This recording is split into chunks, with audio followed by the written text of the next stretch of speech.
One of ADP's biggest values is handling payroll tax filings. But you need to set it up correctly and understand what they do versus what you must do. Welcome back to Guide with Samuel.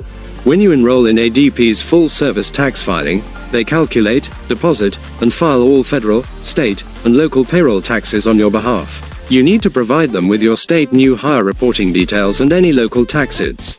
Your responsibility is to review the tax reports before and after filing.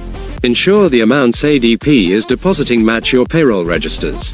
My crucial pro tip: don't assume, set and forget. Regularly check the tax filing status dashboard in ADP. Look for any alerts or rejections from tax agencies.